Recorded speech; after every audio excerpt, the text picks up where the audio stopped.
James Twin for the untouchable true school sports. Let's go, baby. Bow! Be careful what you wish for because it can become a reality. Yeah. On. All right, Brendan Taylor here, True School Sports. I'm with the one and only, a good friend of the program, the one and only New Mexico's favorite boxing son right now, Angelo Leo. Good to see you, Angelo, again. Yes, sir. Thank you for having me. I've been seeing you actually. We've been in camp, you know. Yeah, we've been in camp, you know. Been experiencing. It's a whole new experience for me, and I'm sure it is a new experience for you as well. For sure. And for those of you who are nosy, it's an undisclosed location. We can't tell you where it's at. Right. But there's a lot to get into, Angelo. You know, I've been hearing a lot of people interview you, talk to you. Yeah. And you know, the Venado Lopez fight's big. We're gonna get into all that. But what I kind of wanted to do was I wanted people to know, like, you know, Angelo Leo, the person, the man. Because I know me and you have this joke where, like, we say, like, oh, you know, it's all about being mysterious and all this stuff. Yeah. You know, but I still do think as a fighter, like, the fans should know a little more about who Angelo Leo is. Yeah. So I wanted to kind of take it back to, like, the beginning. I know through, like, mutual friends, I've learned a lot about you over the years. Like, and you can confirm some of the stuff I've heard. I don't know what's true. I don't know what's not. But, like, I know, like, most boxers, you come from humble beginnings, right? Right. New Mexico. Yeah. I heard that, like, back in the day, you used to eat a lot of Subway. I did use Yeah? Subway. A lot of Subway? Yeah, especially when I was living out there in LA, in Los Angeles. That's all we really could afford was those $5 foot long. So that got us through the day. So we had was a $5 foot long and a boxing dream. Yeah, exactly. Yeah. Pretty much, yeah. And whatever else we could afford, we could get some tacos that night, then we got some tacos that night. I know your dad's really good with his hands. He's worked a lot of blue collar jobs and stuff like that in the past. When you guys living in LA or even in Mexico, is this true or not? Because I heard this. Is it true that you guys used to sleep in a car sometimes? Yeah. I mean, there was times where we'd have to sleep in the car. At one point, after we stopped living in an apartment, we lived in an RV for a while. You know, we lived in an RV, took a shower at the gym, and then or at a friend's house. But yeah, you know, and once we sold that RV, then we didn't really have a place to stay, so we live in our car for a little bit. Yeah. Okay. So because you know, a lot of times boxing fans they get see you now. You're in a world title fight. You're on ESPN. You're gonna make decent money, good money for the fight, and they just think like that was it. Yeah. They didn't see the 2010 years before that. They don't see the behind the curtains, what really goes on, the struggles, the just how we had to get pushed through, everything that we had to go through. It was tough, you know, it was tough at times, but you know, shout out to my daddy. He's the one that really pulled through while I was, you know, training, sparring, you know, that at the time we were sparring like Leo Santa Cruz. So, you know, Leo Santa Cruz was paying me some money, so I was keeping me afloat for a little bit. Okay. But we got a point in time where we just, you know, couldn't. We had to move out of LA, and then we tried out Vegas, but something about our apartments wasn't ready at the time, so we just decided to go back to Albuquerque because, like I said, we didn't have a place to stay. You mentioned the Leo Santa Cruz and him paying you. That was for sparring specifically, or? Yeah, just sparring. Yeah, I helped him out for his Eric Morel fight. Okay. Yeah, so he paid me some good money there and helped me out with the bills and all that. That's good. Yeah. Hey, shout out to Leo. Shout out to Leo Santa Cruz. I know, like in New Mexico, you told me a little bit about like what going to school was like here. Yeah. And you said it used to get real hectic. You know, you used to get a lot of fights as a kid. Yeah. The schools here and especially in Albuquerque were different. You know, they're just something different. The kids are different. You know, they're a little bit more rough around the edges, I should say. Yeah. Because I know, like I was telling you about where I went to high school. I was like, yeah, you know, full diverse. This, that, and the third. Your school wasn't as diverse where I went to school. Yeah. And you said those the buqueños, as they call them here. Yeah. They get crazy. Yeah. It was mainly Hispanics at my school. So, you know, if there was any race, you know, they'd make sure they'd let it be known. Yeah, if you was different. Yeah, you knew you were different. You knew you were different. Yeah, that type of thing. Exactly. Okay. One interesting thing I learned about you a couple weeks ago. You know, one of the pros that you told me you first sparred was a fighter that the audience may not know a lot about, but he was from here was from New Mexico. Marcos Acosta. Marcos Acosta, yeah. He used to train with us, MMA Boxing Club, with Luis Chavez, and he had a bright future ahead of him. But you know, he chose a different route, and he didn't really pursue it. but he had a lot of potential. Top rank was Inoue, and it just didn't work out for him at the end of the day. And that was like one of the first pros you ever sparred, right? No, I never sparred him. Oh, okay, but you like one of the first pros you were around, because I know like He was, Luis yeah. Chavez worked with them. I know one of the fights that you showed me, like your dad was in the corner. Yeah, So that was like your first kind of introduction to professional boxing, you'd say? Right. I seen the whole transition from him, from the amateurs. We used to go to Gene Lewis together. He was I think 6 years older than me. I was like 10. He was like 16 at the time. So I really looked up to him as a fighter, as a kid. And yeah, I just seen this whole transition from amateurs to pros, fighting on solo boxeo.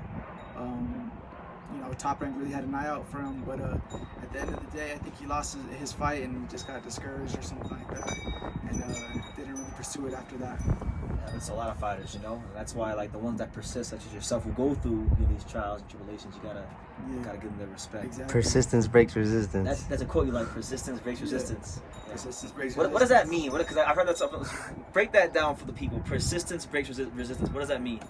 It just basically means like you just gotta keep going. You gotta be tenacious. You gotta be just, you know, don't let nothing stop you. And, you know, you hit it hard enough, you know, eventually it's gonna fall. You know, you chop at a tree long enough, it's gonna fall. So same thing with this, you know. I take that mindset into boxing. You know, as long as I'm chipping at it. As far as career-wise, you know, we just chipped at it, kept chipping at it, and then eventually, you know, we got that shot at a world title. Doors started opening up, so that's the reason why I live by those words right there. You mentioned like not allowing anything to stop you or get in the way. What would you say was the hardest time of your boxing career? What was it? The 2 years off from the other promotions when you were like going through that whole thing, or was it maybe another time that people don't know about? Yeah, that was not the hardest time. I think it was one of them, probably the second hardest. The other time would probably be when I was like around 5-0, you know, 5-0, 6-0. I wasn't getting fights. Like I had a little 1 year layoff, you know, and you know, I was struggling financially. Wasn't getting no fights. Didn't see like a light at the end of the tunnel. But you know, that's when we decided to try the Mexico route. Started fighting in Mexico. Got a few fights out there. Build up my record a little bit, and then after that, you know, the doors closed again. And so we're like, all right, what do we do now? So that's when me and my dad decided to move to Vegas, and that was probably the best move that we ever made. I have a question when it comes to those two layoffs that you had. Yeah. Those two layoffs that you had, I'm sure you didn't really appreciate those two layoffs.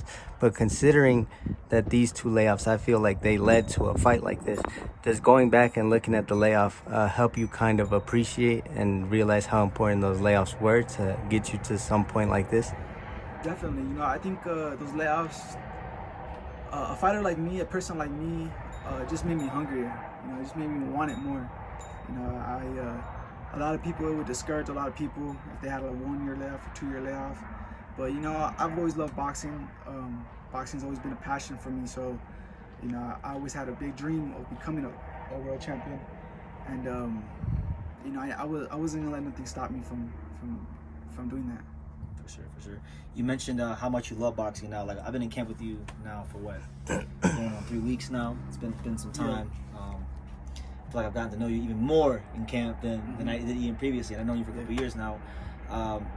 For people out there, like how much do you love boxing? Like what does boxing really mean to you, like at its core? Because I know you watch boxing every day, and he's not just watching you're not just watching regular the Sugar Ray, Mike Tyson. You're watching fighters that sometimes I've never heard of, like Hilario Zapata, the old Panamanian fighter, stuff like that. You have old boxing magazines, used to draw boxers and things like that. What does boxing mean at its core to Angelo Leo? Oh man, boxing is my life. Like people don't understand that, but boxing really like runs through my veins. Like I was introduced to it at an early age, and from there, you know, I just liked it. You know, I liked it. I always envisioned myself as becoming a champion, becoming a boxer. But yeah, it's everything, you know. I like boxing. I don't really like, you know, like watch other shows or watch a lot of TV or anything like that. But if I do, it's usually boxing related. Correct. It's like a boxing movie. It's either a boxing show, documentaries, all that. Would you say like you're obsessed with boxing the way like maybe like great athletes in other sports like Lionel Messi or Kobe Bryant, they're obsessed with their sports. Maybe like Kanye West is in music. Do you feel like you have that same level of obsession for the sport of boxing? I think so. Yeah. Yeah, I'd have to say so. I'd have to say so myself, because, you know, like sometimes I'd be out of tune with other things like in the world, you know, like movies and like shows. You know, I got like friends or like my girl. She like wants to watch these shows or she's talking about these shows, and I don't even know I don't even know what she's talking about because I'm so in tune with boxing that like I don't really pay attention to anything else. But that's what I should do though, because make me a little bit more versatile in that area as far as media wise, as far as like, you know, like movies and shows and other sports and all that. Yeah, well, maybe when your career is done, you'll probably be more like that. But I feel like kind of in this sport, it's a necessary evil, I think, to be obsessed with it. Yeah, because boxing's like a jealous woman. It is. You know, it knows if you're lusting after other things. Yeah. You know. So that's true. That's true. So yeah, I did an interview back in, I'm gonna say it was December with Nonito Donaire, a guy that you sparred a lot of rounds with. He revealed to me that you were the only guy to ever stop him in sparring with a body shot. Yeah. This is before the Inoue rematch where he lost and whatnot. What do you remember about that sparring? Oh man, I just remember just, you know, throwing my usual, you know, body shots, you know. The rib dinner. There you go, little old Angelo just throwing his body shots. But you know, I was just I know how to get those body shots in, and shout out to Nonito. He's a hell of a fighter. He's a fighter I look up to. One of my favorite fighters. You drew him. Yeah. Like Angelo has a notebook from like 2010. I'm gonna show it to you guys sometime, but like he used to draw all kinds of fighters. Yeah. Manny Pacquiao. Donito was in the book. You guys were drawing Nonito. Yeah. So that's kind of crazy. All these years later, you're sparring him and doing really good against him in sparring. Have you ever showed Nonito that? That'd be I pretty have cool. You might gotta show him that one day. Yeah, I do. I do. Cool. But you get great work in Vegas a lot. Like one of the people I seen you spar, and it was amazing work, was with the young fighter Curmel Moton. Oh yeah, Curmel. Yeah. What do you remember about just that sparring? Curmel, he's a hell of a fighter too. He's very advanced for his age. He's got a lot of experience under his belt, and you know he's sparring other world champions as well. He's got a bright future ahead of him. Yeah. Well, from people that don't get in the ring, like what's the best quality you think he had when you sparred him? What stood out about him? His work ethic is pretty. Yeah. It's pretty on point. Yeah, you can tell the kid works hard. He's tough in there. He's crafty in there as well, and he works really hard. And I think he got that from, you know, Floyd, you know, because he's, you know, from the tutelage of Floyd Mayweather, training at the Floyd's gym. We all understand how hard Floyd trains, and that's one thing that I got from Floyd as well, is his work ethic is unbelievable. Correct. And it's a perfect segue, right? Because you sparred Curmel. Curmel was actually sparring your next opponent, Venado Lopez. I know people have asked you about it. What do you make of the Venado Lopez fight? Style-wise, like he does a lot of things that are not by the book. Yeah. How do you see that fight? I think it's an interesting fight. You know, I think it's a great fight. I think it's gonna be a different type of fight. People that are not used to, they're gonna see a different side of me that they're not used to. But it's gonna be a great fight. You know, he comes in and throws a lot of punches. I throw a lot of punches, but I throw them in a different way. Our timings are a little different, so it's gonna be an interesting fight for sure. Okay.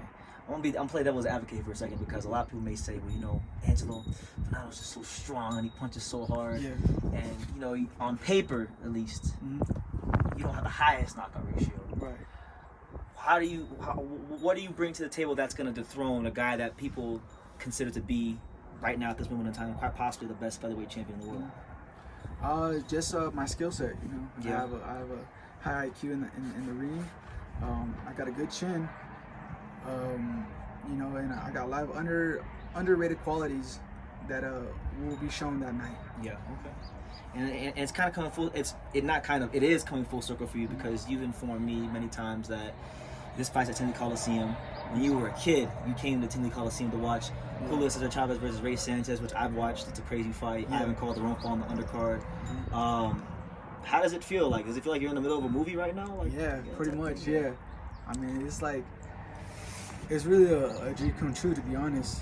You know, like, I know it's cliche and all that, but I always dreamt of fighting at the Tingley Coliseum or the Pit. And this time around, it happened to be the Tingley Coliseum, homecoming, world title fight. I mean, what more can you ask for? When you first put on the boxing gloves, I'm sure this is the kind of stuff you envision in your head. Yeah. I remember in your layoff, you also said that when you won the world title that it didn't feel like you had your moment, and now I feel like boxing also repaid you, and that you're able to have this event in where you're from, in front of your friends, family. It's a lot more special than what you could have dreamed of. Yeah, it is. You know, I think this time around, the first world title, you know, I always hold that near and dear. But this one right here it's the one to win, because, you know, it's in front of my hometown. You know, IBF world title. I mean, like I said, what more can I ask for? You know, this is just a dream come true, and I'm ready to go. Absolutely, and you know, your opponent Venado. One thing I've noticed in the lead up to this fight is he seems to be talking about a lot of fights that are not you. You don't talk about Inoue, Neri, Espinoza. Do you feel maybe he might be overlooking you, even though he says he's not? Do you feel like there might be that part of what he's doing is he's overlooking you at the quote unquote bigger fights? I think he was. I think it was at one point, but now as the fight is getting a little closer, I think he's dialed in on me. I'm dialed in on him too, but you know, I've been dialed in on him. So I think when he was talking about that, I don't think he knew much about me. But you know, I've always been focused on that one goal, and that's to become a world champion, IBF. And here we are. You know, I think maybe he's underestimating. I don't know, but I'm not gonna bank on none of that. You know, I'm going in there just to do my best and be the better fighter. Be the better fighter. Yeah. Okay. I know people look at you as a volume puncher. For whatever reason, you know, ProBox is free on YouTube, but people don't seem to be watching ProBox as much as I think they are. So, because the narrative is you're still a volume puncher. Yeah.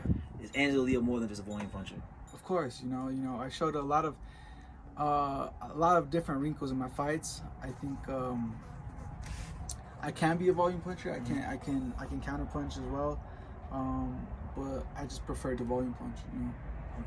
Okay. I know too, like as far as Venado, how do you define his style? How do you define his kind of style of fighting? I'd say he's awkward. He's an awkward fighter. He's a boxer puncher. You know, he'll box on his back foot if he needs to, and he'll be slick. But if he needs to, he'll go forward and throw his combinations. Okay. I know too. This is correct me if I'm wrong. I believe this is the first fight on a new deal with Top Rank. You're a Top Rank fighter now in association with ProBox. Right. We never had that in boxing because ProBox is a fairly new company. You really just blew ProBox out the water. You did a great job in your fights there. Yeah. How does that work? You being with ProBox, also being with Top Rank. How does that work? So basically, I'm not too sure how it's working, and I don't want to go into. Yeah, I don't want to make any assumptions right now. Yeah. But yeah, I was signed with ProBox, and then we signed a 3-fight deal with Top Rank. So we're basically, like you said, Top Rank in association with ProBox. Okay, so basically anybody who's with Top Rank, it's gonna be. Well, actually, you know, man, I want you to take on this. You know, the Saudis coming to boxing now. You know, you got the Top Rank's now working with them. Yeah. Golden Boy's now working with them. The Matchroom's now working with them. So it sounds like all those companies, it's gonna be easier to fight within all those companies. So does that like excite you as a fighter? Like, is there anybody from like a Matchroom or even like a Golden Boy in your weight class? You're like, you know what? Now there's an easier way to make that fight down the road. Definitely. You know, basically it's open season for everyone. Yeah, you know, like Nick Ball's the champion. Nick Ball's, you know, in there in the mix. Ray Vargas, Brandon Figueroa, all those guys. You know, all those guys. Shushu Carrington, obviously. Yeah, all those guys. Okay. I know too. Like now in February when I interviewed you before the Baez fight, I'm a little slow. You know, I didn't have the highest grade point average. But I found out you actually have Chinese heritage in your name's not just like because you look kind of Chinese. You actually are part Chinese. Yeah. You know, Top Rank, they used to try to do these fights back in the day. Like Pacquiao fought in China. They had Zhao Shiming, who I know you sparred. Yeah. Would you ever be open to fighting in China? Bob Arum, if you win the world title and Bob Arum finds out you're Chinese, have Chinese heritage, should he try to build you in China? Would you be open to fighting in China, or is it like that would be cool? Yeah. But you know, it's not something that really interests me like that. You know, because flying all the way to China, the jet lag and all that. I don't think, and I'm not. I don't really embrace my Chinese side like that, because I'm mainly Hispanic, Mexican. Yeah. And so I don't think it would. I don't think it would hit as much as it would in my hometown. Right. You know. I had to ask it just for documentation purposes, just because you know, I know Bob and I know you Chinese heritage, so who knows? Kind of going back to like your interest as a boxing fan, because I know you watch a lot of boxing. I know you're a fan of a lot of the fighters like Chavez and Duran. One guy I've come to learn recently that you're a huge fan of that I feel like doesn't get a lot of credit is Ricardo Lopez. You've been watching a lot of his fights here in camp. Yeah. Talk about Ricardo Lopez. Why do you like him so much? I just think Ricardo's his IQ, his discipline, how he sticks to the game plan, how he sticks to his technique is just one of the best. You know, it's one of the best, and I just like the way he sets everything up. He's very smart in the ring, and I think he's one of the best Mexican boxers out there. Yeah, he's a precision power puncher for sure. Yeah. Another precision power puncher, also Mexican. I know you're a big fan. We were watching a couple weeks ago. Is Bam Rodriguez. Yeah. What do you like about Bam? There's a lot of things I like about Bam. I think I like his defense. One thing is about his defense. He has a real good defense. His angles, his lateral movement, and he just does a lot of little subtle things that I like from him.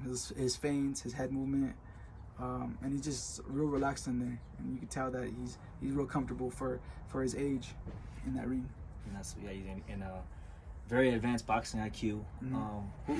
Is there anybody you'd see giving him like a hard time? Like who do you going to give him the hardest fight out there in and around his weight? I know like Romo Gonzalez is still there, but he's older. Yeah. You got Kosai Tanaka. You got the weight class above Junto Nakatani, who's making a lot of waves right now. That's a tough one because I don't really know the low weight class like that. Yeah. I know there's Puma Martinez. Puma Martinez may give him a tough time just because he goes in there, he's rugged, he's rough, and he throws a lot of punches. So I think Puma would give him a good fight. Okay, Puma Martinez. Okay. This fight with Venado is going to be special for you in more ways than one. I think, correct me if I'm wrong, you're fighting for the title, you're fighting at Centennial Coliseum, you're in Albuquerque, but this is also the first time I believe your son is going to be in attendance, Aziel. Yeah. Beautiful, beautiful young boy. What does that mean to you, to have your son there while you fight for the title in your hometown? Oh man, this is it's crazy, you know. It's like he's gonna look back at this and he's just gonna, I'm gonna show him like this, and it's gonna be memories for like, forever.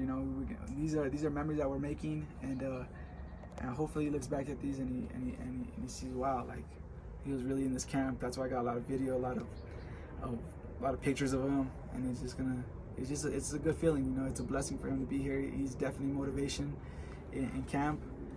He brings the excitement to the camp. So that's understatement. He's all over the place. Yeah, ball of energy. Yeah, he is. Okay.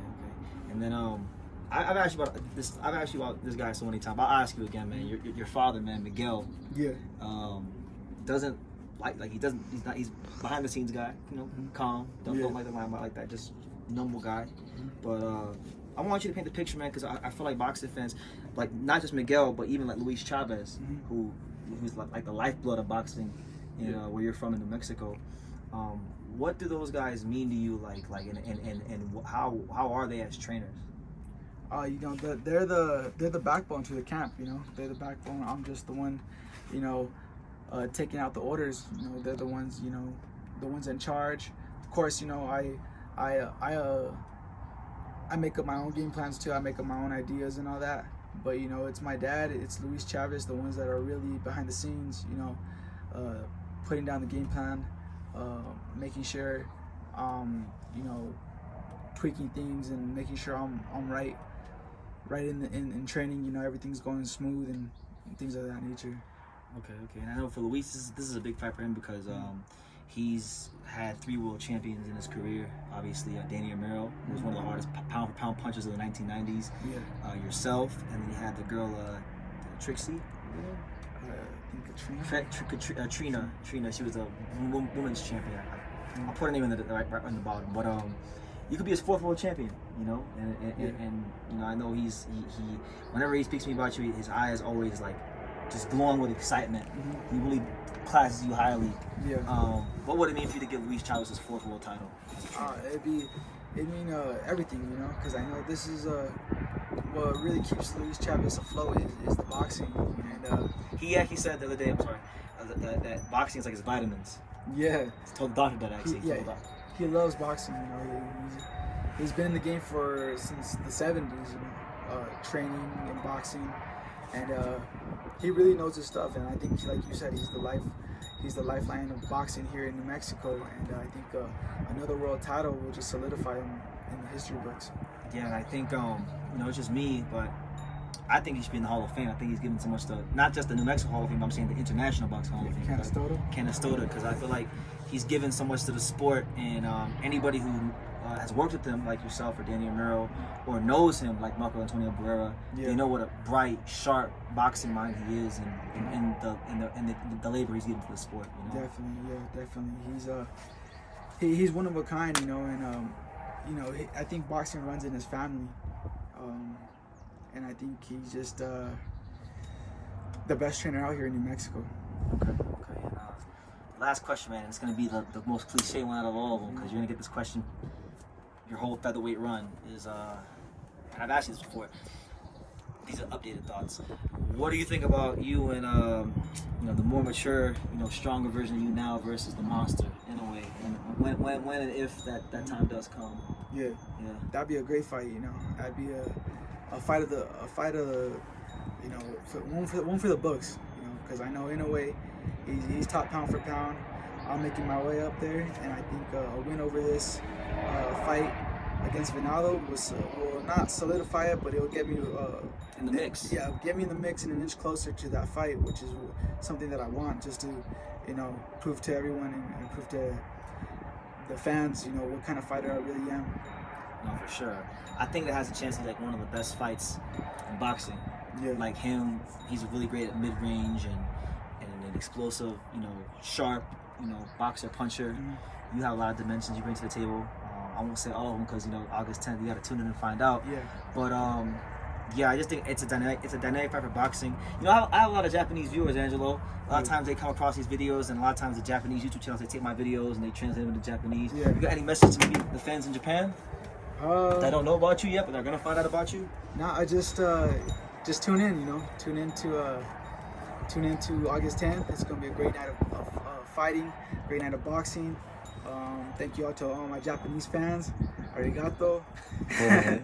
And now you want to go there. I know you want to go to Japan. I do, yeah. I definitely want to go to Japan. It's on my bucket list. There's a lot of things I want to see there. A lot of cities, and it just seems like a vibe out there. So I want to. Japan is probably gonna see me here pretty soon. Probably in this year, probably. This calendar year. Yeah. Okay. Well, Angelo, I don't want to hold you much longer because I know you got to train. Yeah. Still got to shout out the play for Venado. We're still, you know, gotta do the work, you know. Exactly. But any final message you want to drive to the boxing fans at home about like your fight, you know, not even, or maybe even beyond that, just Angelo Leo the man, you know, just tell them who you are, man. Tell them what's up, like. You know, just tune in August 10th. You know, August 10th, it's gonna be a great night of boxing. Albuquerque is gonna be in the building. Yeah, you know, it's gonna be. I'm gonna become a 2-time world champion that night, and a shout out to all my fans, all my friends and family that are gonna be watching. Just tune in. Yeah, tune in, and when you come to Albuquerque, make sure you have some green chili. All right, thank you. 2-time and new. Thank you for watching another video on the untouchable True School Sports Empire. I'm at the Boxing Hall of Fame out here in Canastota, New York. And for more great boxing content just like this video, make sure you click and subscribe right over here.